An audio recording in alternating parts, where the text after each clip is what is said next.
What it is, guys, it's your Dino. We're back again with another review, and let's just get straight into it. This one, we're going to go straight into the accessibility of it. It is the Outworlds Spacer's Choice Edition, and whilst this game has been out for a very long time in its original form, this is the 9th gen version of it. It is only available in this version on the 9th generation consoles. That is the PlayStation 5 and the Series X and S kind of consoles, okay? Not on the old ones, just on those 9th gen ones, for those who don't know what 9th gen and 8th gen are.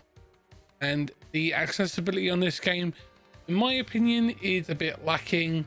It's an 8th gen game that has just been ported forward to the 9th gen, and the unique reason to get this game is if you didn't get it when it was originally out on the 8th gen and you buy this version, you will get all of the game's DLC. So you'll get all of its expansions, because it is just how they've done it with the Spacer's Choice Edition, and you also get all the upgrades of the game. So you get a 9th gen game that plays very smoothly compared to its original counterpart. They've upgraded it in ways that they can do, like made the graphics look better, made it run smoother, and it does a really good job of that. Now, don't get me wrong, I'm not saying that every game should be perfect and should be brought forward to the current generation standard. That's just my opinion. I just feel like being aware of accessibility is key. So with that, we'll move on to the next part. As you guys know, I tried to cover everything in a fair and unbiased manner. So we'll jump straight into the customization, which you're going to be seeing in a moment on this part. This is basically where the game shines. You get to create your own character and be whoever you want. Male or female are the two genders that it gives you. So you can do either. They don't have a non-binary. Again, this thing was made back on the 8th gen, so it's not trying to have non-gender, non-binary and all that stuff in there. We didn't do any upgrades to add that. It's just a port over. It is what it is. I'm just letting you know that from the start, because I know some people like it when they can have a non-binary character now and stuff like that. Now, they have a comprehensive system put in place. This game is basically going to play like anything that you've played from Bethesda before, with its RPG, action RPG style.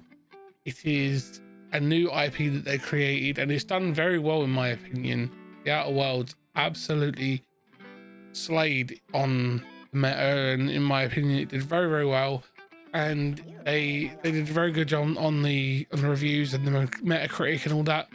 And I feel that the game has a lot of potential, but it's not what people wanted, in my opinion. It's something that was a bit different, but it created a new franchise and a new fandom, and it was taken to surprisingly well. So it wasn't what people wanted, but it's something that they got, and they really did take to it very well, and it's done very well in my opinion. I think that the game has a lot to offer, especially if you're just picking it up now. There's definitely one that will give you a lot of customization in the character design and stuff like that.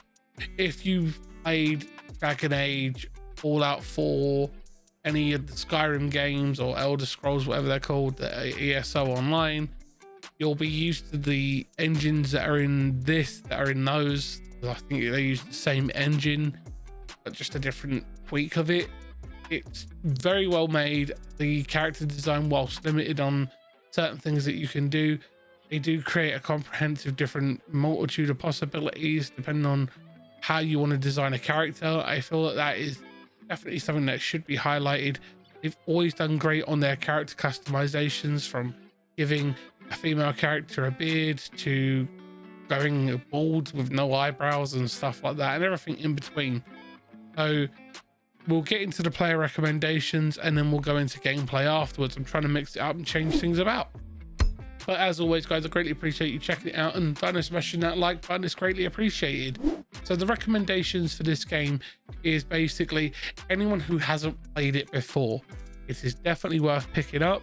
It's a great game if you like anything that is like Elder Scrolls or Fallout or Mass Effect-y, anything like that, it's definitely a game that you'll probably enjoy. It's open world action adventure RPG set in space.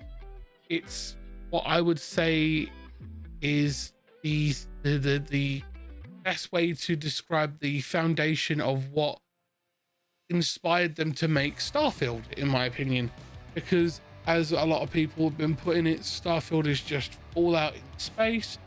Well, this is kind of the precursor to that, and that's just the best way to describe it. It is a great game. They are making a sequel. There is going to be the Outworlds 2. They have that in development, and it's looking great as far as I'm aware.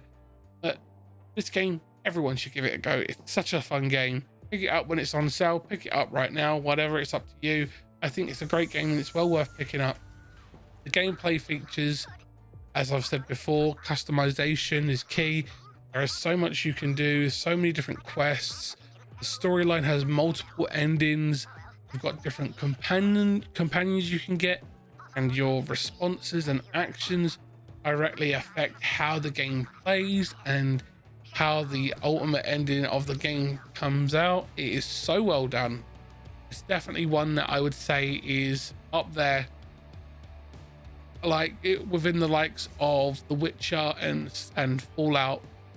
For me personally, I think it's definitely a must play for any person who likes action adventure open worldy RPGs.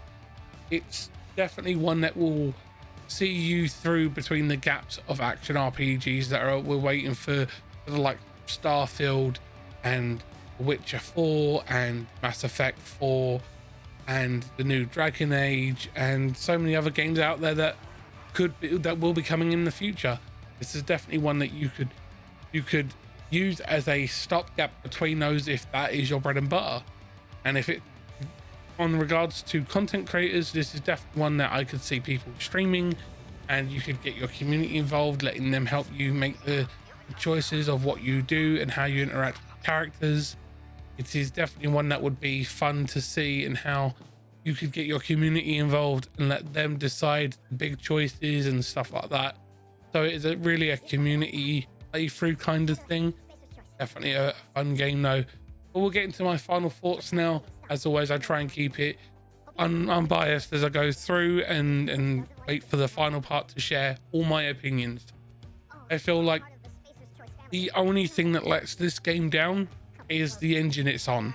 It's out of date, it's archaic, and Starfield is the true next step in the development for the ZeniMax team as a whole, the ZeniMax Media, as they've come under the Microsoft umbrella now, and they've been under it for quite a while. I could see them starting to use new engines like Unreal and other engines, so they can take a step away from their in-house engines and use newer ones that will give them the ability to create amazing games and without the need for crunch, so they can get a game out and take all the time that they need to develop a great game. That being said, I feel like if they do stick with the source engine that they use right now, we'll probably see more buggy games come out than ever. It's just one of those, their engine is out of date and it needs to be updated, in my opinion. That's the only flaw with this game, in my opinion. The rest of it is a very stellar game. They've done a great job. It's got a unique personality and it is a bunch of fun to play. I've got the game both on 8th gen and 9th gen, and the difference is night and day. Check it out, give it a go. Anyway, I'll see you in the next one, guys. Bye.